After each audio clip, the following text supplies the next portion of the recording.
বাংলাদেশে এখন অনেকগুলো বেসরকারি টিভি চ্যানেল আছে, প্রচুর নাটক হচ্ছে, অসংখ্য নাটক হচ্ছে। এত বেশি নাটক হচ্ছে, এটা কি অভিনেতাদের জন্য ভালো কি খারাপ?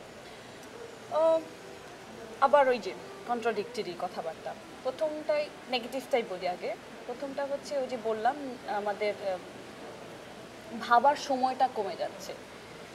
এত সে আমাকে যদি মাসে 4টা নাটক করতে হয় আমি তো আসলে ওই যে সময়টা ভাবতে পারছি না। কারণ এটা শেষ করতে করতে দেখা যায় পরের দিন সকালবেলা থেকে আরেকটা, পরের দিন সকালবেলা থেকে আরেকটা। আর বেশি কাজ করলে ডেফিনেটলি আপনার কোয়ালিটি ডিটেরিওরেট হবে। আপনি যদি কোয়ান্টিটির কথা চিন্তা করতে যান, এটা হবে, খুবই স্বাভাবিক। আর পজিটিভ একটা জিনিস হচ্ছে আমাদের এত নাটক হচ্ছে, এত নতুন নাটকের জন্য নতুন ডিরেক্টর কিছু এসছে, নতুন ইয়াং কিছু রাইটার্স এসছে, ইয়াং অ্যাক্টর অ্যাক্ট্রেসরা এসছে। এটা কিন্তু একদিক থেকে পজিটিভ।